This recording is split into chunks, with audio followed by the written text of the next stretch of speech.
சென்று வருகிறேன்.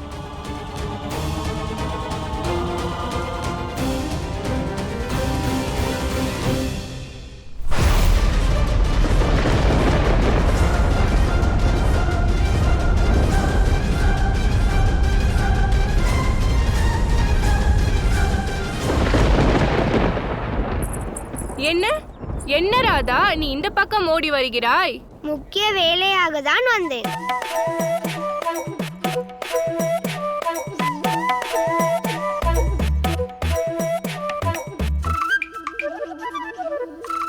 ராதா, இப்பொழுது வெண்ணெயை உண்ணு.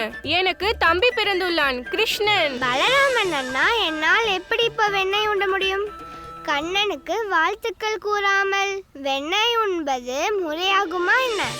ஆமாம் ஆமாம், நாங்களும் கிருஷ்ணனை பார்த்த பின்புதான் வெண்ணெய் உண்ணுவோம். சரி சரி, என்ன செய்ய வேண்டுமோ செய்யுங்கள்.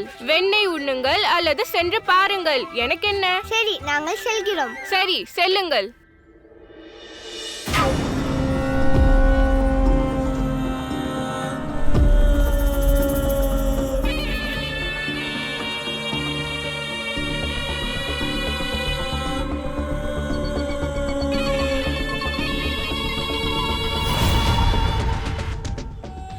முதலில் நான் அவனை கண்டுபிடித்தாக வேண்டும்.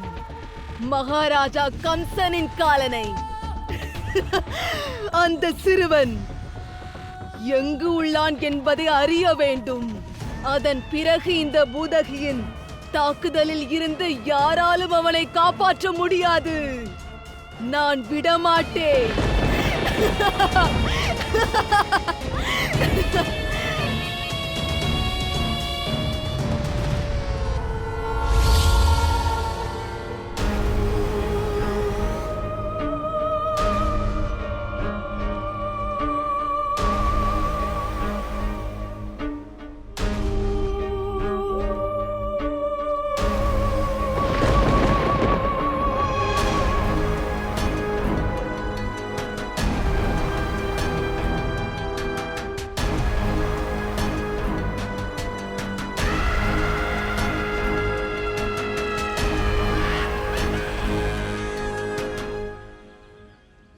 மாமா, வாங்கிக் கொள்ளுங்கள். எனக்கு தம்பி பிறந்துள்ளான், கிருஷ்ணன். வாங்கிக் கொள்ளுங்கள். அத்தையே, நில்லுங்கள். எனக்கு தம்பி பிறந்துள்ளான். அவனுக்கு பேர் சூட்டி விட்டோம். இதோ என் கண்ணன் பிறந்ததை கொண்டாட வெண்ணெய் உண்ணுங்கள். என்னது, யசோதாவுக்கு மகன் பிறந்துள்ளானா? நேற்று மாலையிலிருந்தே பிரசவ வலியில் துடித்தாள். அப்படி என்றால் நேற்று இரவு குழந்தை பிறந்ததா? ஆம் அத்தையே.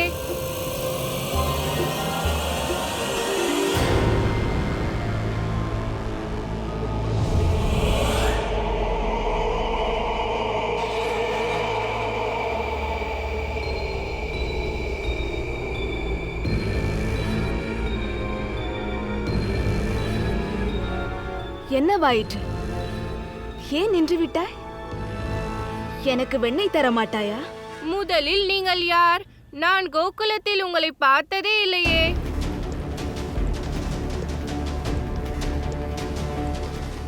என்ன, யசோதாவுக்கு மகன் பிறந்துள்ளானா?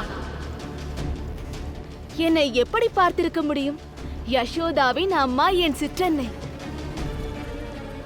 அவ்வாறென்றால் என் தாய் உங்களுக்கு சகோதரியா? ஆமாம். என்னை உன் இல்லத்திற்கு அழைத்து செல்வாயா? ஆனால் நான் கோகுலம் முழுக்க வெண்ணெய் கொடுக்க வேண்டுமே. அதனால் என்ன? எனக்கு வழி மட்டும் கூறு. நேரே சென்று வலது, பிறகு இடது. திரும்பியவுடனே நந்தராஜரின் இல்லம் உள்ளது.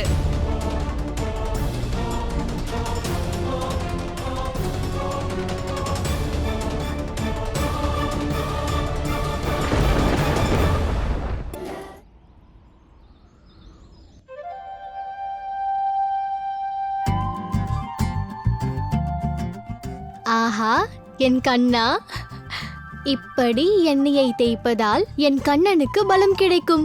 ஆமாம். யசோதா அத்தை,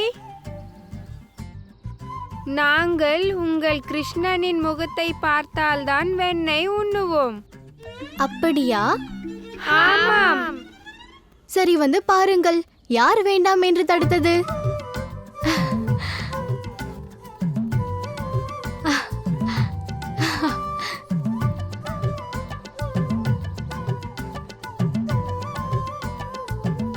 கிருஷ்ணா,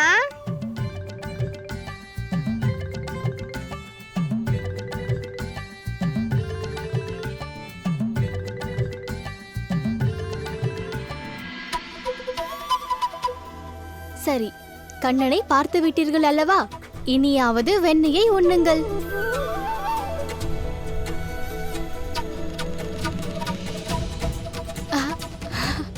பார்த்தாயா ராதா, இவனும் வெண்ணெயை உண்ணு என்று கூறுகிறான்.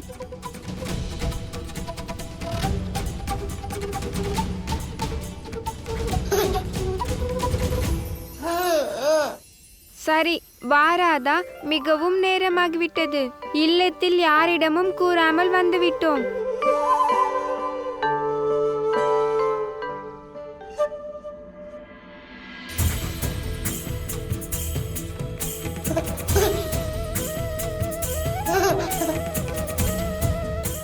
உனக்கும் கண்ணனுக்கும் ஏதோ பழைய சம்பந்தம் உள்ளது போல தோன்றுகிறது.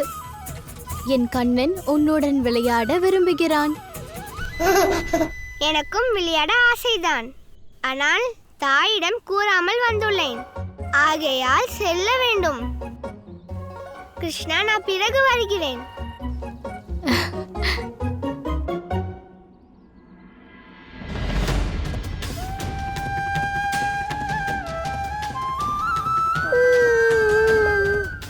என்ன? என் கண்ணனுக்கு என்ன ஆயிற்று?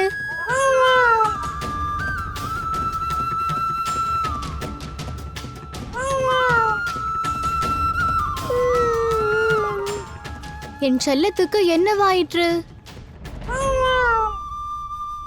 என் கண்ணனுக்கு உறக்கம் வருகிறது என்று நினைக்கிறேன். என் செல்வமே, என் நந்தகோபாலா.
இன்று உனது வாழ்வின் இறுதி நாள் கிருஷ்ணா.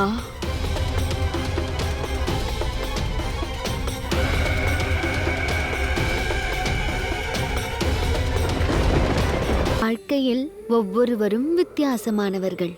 அதை போலவே ஒவ்வொருவரின் இன்பமும் வித்தியாசமானதுதான். சிலருக்கு நாள் முழுவதும் கடும் வேலை செய்த பிறகு ஆழ்ந்த உறக்கம் இன்பத்தை தரும். ஆனால் சிலருக்கோ குறையில்லா செல்வம்தான் இன்பம். இன்பத்திற்கு மற்றொரு குணமும் உள்ளது. நம் மகிழ்ச்சி என்பது நம்முடைய மனநிலையை பொறுத்து அமைவது. ஆகையால் துன்பத்தில் பொறுமையாகவும் இன்பத்தில் அமைதியாகவும் இருக்க வேண்டும். அப்போதுதான் சுகமான மகிழ்ச்சியான வைகுண்டத்தை அடையலாம்.